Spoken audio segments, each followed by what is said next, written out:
The Gospel of Gold by G.S. Lewis. Did Team Rocket really slip into the ranks of Blackthorn's ace trainers? Chuck's wife asked with concern. You were there, right, Gold? Yes, he'd been there. Gold opened his mouth to say no, but paused for a second longer to consider the question. I suppose it's possible, he muttered gradually. They wormed their way into the Goldenrod police, and Team Rocket has plainly dressed agents everywhere. Jinichi taught me that. Gold tapped his chin thoughtfully. I'd bet anything that most of those ace trainers are the real deal, given that they fought with Claire against the Johto League's interests. But the way that fake Lance made it out, they're all Team Rocket. If they hold their ground, and the League swoops in to defeat them, I wouldn't be surprised if a couple undercover agents confess on behalf of them all.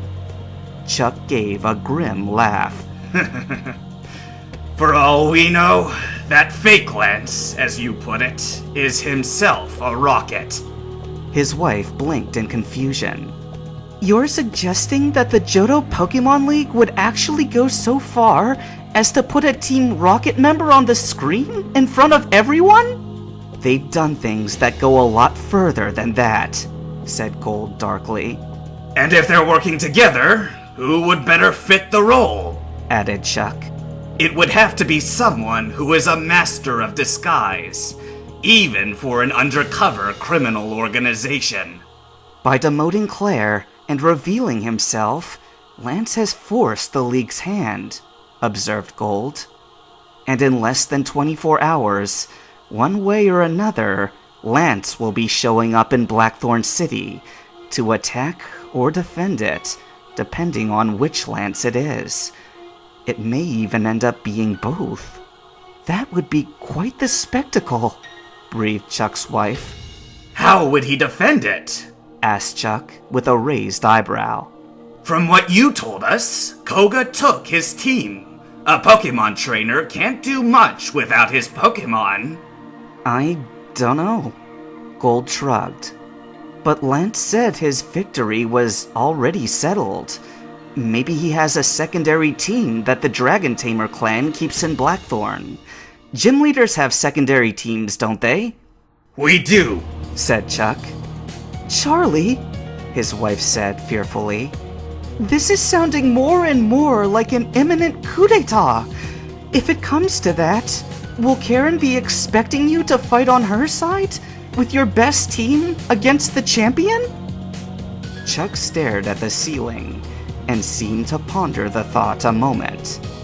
Only if I became an Elite Four member, he answered. The actual fighting comes down to them.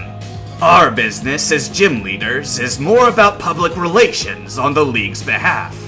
I'll bet my belt that Karen's making the rounds tonight, visiting every leader and trying to get them in line with her narrative. He nodded to himself. Her Elite Four is now 3 without Bruno, and that makes it significantly weaker. If her forces somehow end up losing to Lance and Blackthorn, while the public is watching, she'll have to fall back on our support. It probably wouldn't help much, but we could all agree that Lance is a rule-breaking tyrant who is shaming Johto in the eyes of the Worldwide Pokemon League Federation. Gold stared at Chuck wide-eyed. But you wouldn't say that, would you? Of course not, growled Chuck, looking surprised at Gold's remark. Faulkner, Bugsy, and Whitney might, and Claire too if she was still relevant, but I am not such a man. Gold exhaled with such relief that it made him dizzy. Thank God. Thank you. For the longest time, I thought I could only trust Morty. He rubbed his forehead, thinking. That leaves only Price and Jasmine in doubt. I don't know about Price, said Chuck's wife, speaking up. But Jasmine has a good heart. I'll vouch that she's the sweetest, kindest soul you'll ever meet." At her words, Gold immediately found himself reminded of Spirit in her human female form. If Jasmine was all that this woman claimed, she would have to be nothing short of a modern-day saint. Chuck smiled, and Gold noticed a sadness in his eyes. "That may also be her fatal flaw," he said. "Jasmine will do anything to help a suffering Pokemon. Over the last couple years, the few trainers who made it to the league competition had a lot of secret help from her. Don't go telling anyone now." Gold nodded. "So what's the problem?" At that, Chuck's gaze turned toward the sliding door where Karen had been standing. He clenched his teeth a moment. "It means she's susceptible to Karen. These last few days, there's an Ampharos in Olivine Lighthouse who's fallen ill. Jasmine's just gotten her first challengers for the summer, but she cannot fulfill her duty as gym leader while the creature is sick. Our pharmacy's been preparing a special medicine to cure him, but the sea storm prevented its shipping. Luckily, Indigo Plateau has just developed a safe long-range teleportation exclusive to their own uses." Chuck gave them both a meaningful look. "Do you see where I'm going with this?" Gold glanced over at Chuck's wife, whose worried expression had returned. "The devil's deal," he said, clenching his hands. "Submit to Karen's will or risk Amphi dying. How bad is he?" Chuck grimaced. "Bad. Worse by the hour. They can no longer risk moving him, even by Pokeball. We actually sent medicine yesterday, which should have done the trick. We know now that it didn't." "And we don't know if this new batch will either," added his wife, with slumped shoulders.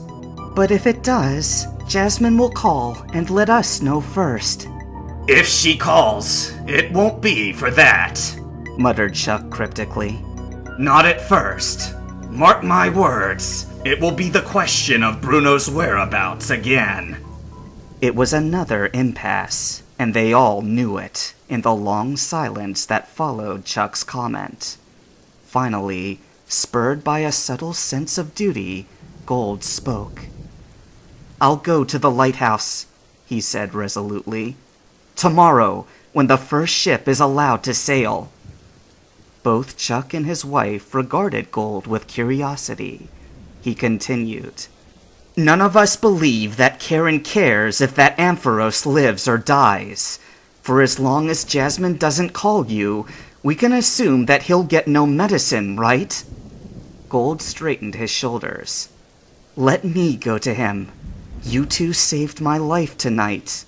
Let me thank you by saving his." Chuck assessed him with a long look. "You think you can fix what's wrong with Amphi?" he asked. "How will you do that?" Gold looked at his hands, at the thin, plain, wholly unremarkable fingers. For a moment, he wondered if any healing power remained. Hadn't the Phoenix lent them to him? And he'd said goodbye to her this very day, convinced in his heart that he would never see her again in his lifetime. They were parted, and she was the life-giver, not him. What did he have of her now, save his name? "Remember that the spirit is with you," came her voice, drifting into his thoughts. "I am Spirit, but not the Spirit. Merely a Pokemon created with the gift of his insight. Now you have seen the good and learned to love the good. Remember your first love, Gold. Never let go of it." "I'll do it by faith." He closed his fingers with resolve. "For the love of the good." "What if he dies before you reach him?" asked Chuck's wife. Gold looked at her. "If you believe my story," he said, "you know that it won't make a difference."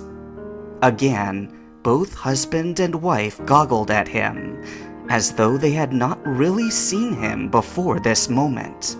"You are a boy of many wonders," Chuck said, before the silence became uncomfortable. "I don't suppose you can calm the storm and walk across the sea tonight?" At that, Gold let out a burst of laughter. "I'm afraid not," he said, scratching the back of his head meekly. "Which is too bad, because it just occurred to me that I have no money for a ship either." Chuck gave a hearty chuckle. "We would have gotten you a ticket regardless," he said. "It's your only way back to your home in Ekrotik, right? But if this is how you want to pay us back, let's work it out this way." He got to his feet and padded out of the kitchen, only to return from the other room a moment later with a slip of paper in hand. "Jasmine's pharmaceutical order," Chuck announced, waving it between his fingers. "Normally, if the need is urgent, one gym leader can collect the medicine on behalf of another. Avoid all the extra time of processing cargo. Well, I'll be busy with the gym, so I was going to have the missus go in my place." "But if you're willing to take it," finished his wife, nodding to Gold, "I won't need to make a round trip." She smiled apologetically. "I do not doubt your healing power, but Jasmine did ask for medicine. Believe me, you will be making her very happy by doing this." Gold was perfectly content to go along with the plan. After a few more minutes of small talk and bedtime preparation, he retired to the futon that Chuck's wife had laid out for him. Exhaustion hit him like a truck.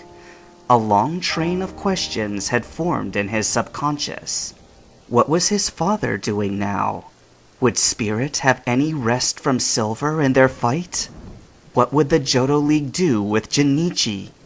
What were their plans regarding Bruno and Lance? Did Karen have plans to intercept him on the way home tomorrow? And on they went.